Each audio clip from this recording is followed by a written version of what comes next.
Hey, what's up everybody, and welcome back to Drums and Drams. My name is Cameron, and as you can tell from my brightly colored shirt, today I'm going to be giving you my recommendations for springtime whiskeys that I think you should be drinking right now in 2021. Now, these are not going to all be special edition or limited release whiskeys that you'll never be able to get your hands on. No, this is a list of bottles that I find myself reaching for time and time again as we are nearing the end of this global pandemic, as the weather is getting nicer outside, temperatures are increasing, things are starting to bloom again, and really there's just an overall sense of positivity and hopefulness in the air. I'm going to represent a couple of different categories of whiskeys on today's video. We're going to have some bourbon, we're going to have some scotch, and we're also going to have some rye whiskey. So I hope this doesn't offend my bourbon drinking friends or my scotch heads or anybody else out there. I'm hoping that this will provide some different options within the whiskey category that you are familiar with, but also possibly give you a gateway into some other categories of things that you may not have tried before. Now, because we're talking about springtime whiskeys, this begs the question, what makes a great springtime whiskey? And while I think that is a little bit self-evident as we kind of talk about the weather changing and stuff like that, let's wind it back to winter time and talk about what makes a great winter whiskey and kind of go from there. In the winter, we have colder temperatures, snow on the ground, we're trying to stay warm and all that kind of good stuff. So we typically talk about higher proof, unfiltered, really sort of intense and rich flavor profiles with our whiskey that we drink in the winter time. I usually think about maybe a little bit of extra spice in there, maybe like a rye whiskey or something like that.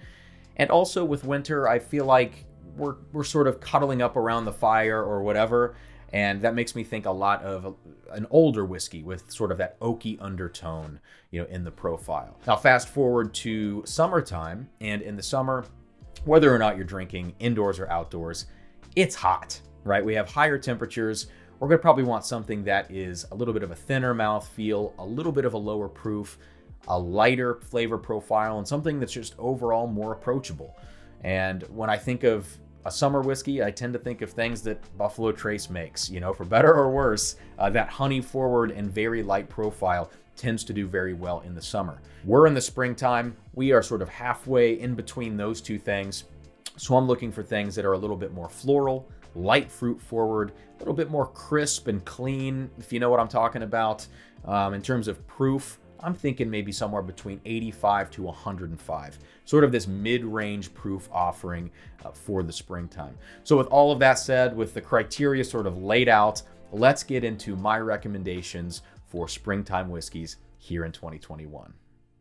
So to kick things off, we're going to be featuring the one and only limited release bottling on today's video, and that's going to be this Bulleit Blender Select batch number 1. This was actually released sometime last spring towards the beginning of the COVID-19 pandemic, but at that time, I was much more of a scotch drinker.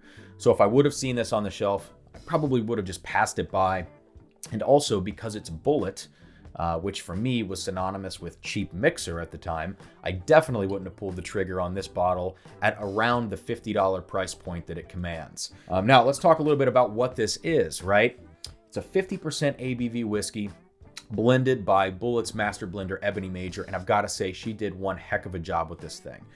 It is a mingling of 3 of the 10 bourbon distillates that Bulleit has, which means obviously that they are sourcing those 10 distillates from 4 roses and blending 3 of the 4 roses recipes to create this particular bottle. Now, I think this is going to become an annual release. I'm not entirely sure because I haven't seen anything about it here in 2021, which would be batch number 2.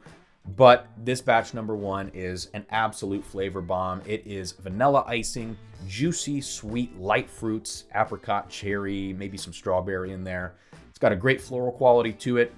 Like I said, very, very sweet. And at the bottom of all of this, a great layer of sweet oak and a little bit of leather supporting everything there. It's very drinkable, very approachable. And it absolutely shocked me when I recorded my review for this on an episode of Quick Sips just a few weeks ago. So this is the main whiskey that I wanted to feature, but because this is probably going to be long gone in many areas of the US, and I know some people had trouble finding it even when it was released, I wanted to provide a backup option because the bullet is a mingling, as they say, of Four Roses recipes, I thought I'd throw in a little Four Roses single barrel as a backup option. It's the exact same proof, 50% ABV.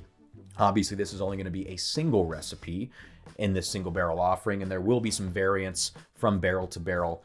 But by and large, it will be a similar, although not exact flavor profile. I tend to find that this one has a little bit more spiciness, a little more of a floral character. Floral, can't say that word.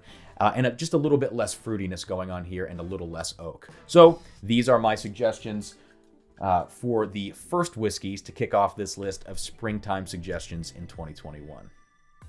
Next up on my list, we actually have 3 whiskeys here, all 3 of which are Scotch whiskeys that constitute the core lineup from Glen Grant. Now, Glen Grant is a Scottish distillery found in the Speyside region, and they're known for their clean, crisp distillery profile.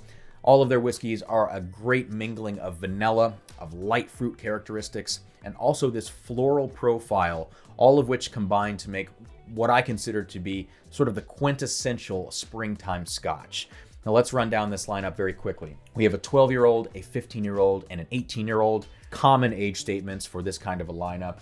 The 12-year-old is coming in at 43% ABV. The 18-year-old is also coming in at 43%, and the 15-year-old is actually coming in at 50% ABV. I tend to think that of this lineup, when we're talking about $50, $75, and $125, we get the best value out of the 15-year-old, not only because of the higher proof, but also because the flavors in that 15-year-old tend to be the most balanced. All right, so you get a lot, again, of this vanilla character, this floral, this sort of green apple and crisp light fruit characteristic going on in there. It's not too heavy. There's no sherry influence or anything like that in these whiskeys.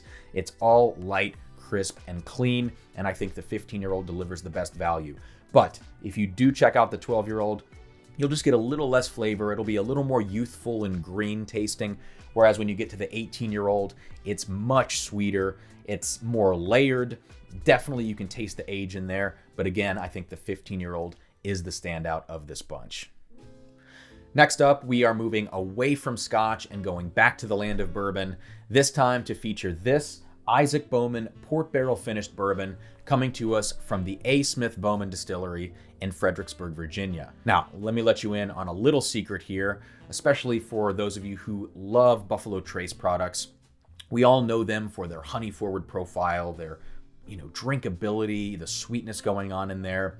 But of course, all of the Buffalo Trace products right now are getting more heavily allocated, more sought after from new bourbon drinkers, and as a result, more and more heavily overpriced on the secondary market. But there is another solution here for those of you who get distribution from this distillery. We have the Bowman Brothers small batch, the John J. Bowman single barrel, and this port barrel finished Isaac Bowman whiskey.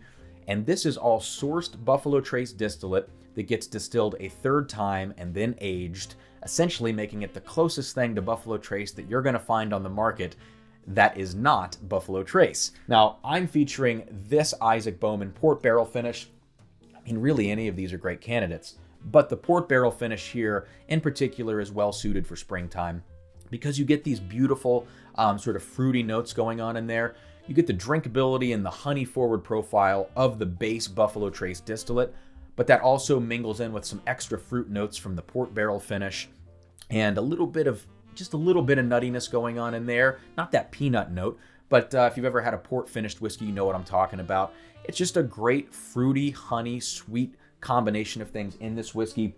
It's a 46% ABV whiskey, 92 proof. It's that perfect sipping proof for the springtime, and so I have to highly recommend this Isaac Bowman port barrel finished whiskey, especially because Buffalo Trace is just getting harder and harder to find.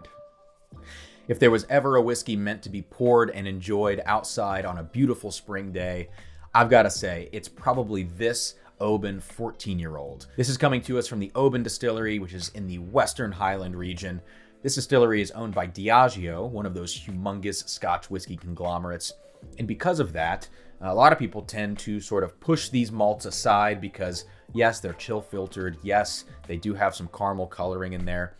But Be that as it may, this is a darn good whiskey, especially when I'm thinking about what I want to be drinking in the springtime and probably outside. Now, I was sitting out on the patio the other day at a local restaurant with someone that I actually met through the Whiskey Channel. Couldn't decide what I wanted to drink, and I decided to pull the trigger on this Oban 14 just because I hadn't had it in quite a long time. Look, the sun was baking down on me. It was like 65, but a little bit hot because of the sun. This was refreshing. It was exactly what I needed, and I was so happy about what I chose to drink that day. Now, this is a 43% ABV Scotch whiskey.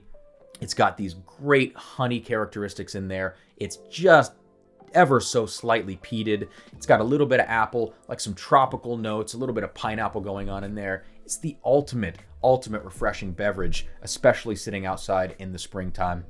I promptly went and picked up this bottle because I knew that I needed to have some more of it as the season goes on and we get into the summer. So Oban 14, highly suggest this one. I've never had the Oban Little Bay because it's $15 cheaper than this one in my area, and I would rather pay that $15 to get the age statement here. And the 18 year is a great choice, but of course you're going to go over $100 to get that one. This probably sits more around that $70 range, and for me, it's just a freaking great option as a springtime Scotch here in 2021. And last but not least, we are going to wrap this video up, not with the Scotch, not with the bourbon, but with a rye whiskey and what I think is one of the most underrated bottles on planet Earth. Yes, this is the Green Label Old Forester Rye Whiskey coming in at 100 proof. It got so much hype when it was released. Everybody loved this thing, and for good freaking reason. It is incredible. The perfect balance of proof and flavor. It's perfect. I mean, to use this in a cocktail, it stands up nicely, to sip it neat, to go outside, to put it over some ice. It's refreshing. It covers all the bases, and it is absolutely wonderful. Typically, I don't care for a lot of Old Forester stuff because of the heavy banana note and a lot of that candied cherry you tend to get in some of that stuff. But I've got to say, this rye, with that added rye content, the spiciness balances that out. There is still some banana in there, but it's not overpowering. And also, this rye features a high malt content, which really brings everything together in a beautiful way. Now, I know you might think I'm crazy for saying this, but that high malt content, with some of those light fruit/banana notes, it actually in some ways starts to resemble a Glenmorangie 10 with the way that it drinks.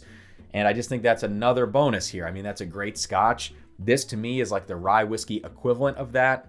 But again, this is going to cover all your bases: cocktail, neat, over ice, any of those things. It's a wonderful sipper, widely available, around probably $25, maybe 30 at the most. So if you don't have one of these, I don't know what you're waiting for. Go snag one. It is the perfect springtime whiskey for 2021. Alrighty, so that is all I have for today's video. I'd be curious to know your thoughts. Give me a little bit of feedback. What did you think about this presentation? I've been wanting to do more videos like this. It's the first one I've done since my 2020 Whiskey Awards that wasn't just a review, drinking whiskey, smelling whiskey, kind of telling you about it. I've been wanting to do more content like this, more of these list-based things with suggestions and recommendations. And I'm pretty stoked about this list, but I would love to hear your feedback and what you thought, and also what you think a great springtime whiskey is right now in 2021. What are you sipping on? What do you find works well outside or on the rocks or neat or any of these things? I would love to hear from you what you think about these springtime choices. But I think that's all I've got. If you haven't already, please like this video, subscribe to the channel, hit the bell notification to find out when I'm going live and when new content is coming out. If you have, again, any suggestions or anything you want me to review, want to get in touch, drop a comment below or shoot me an email at drumsanddrams@gmail.com. You can find that in the description below. That's all I've got for today's video. Thank you so much for watching, and I will see you next time here on Drums and Drams. Cheers.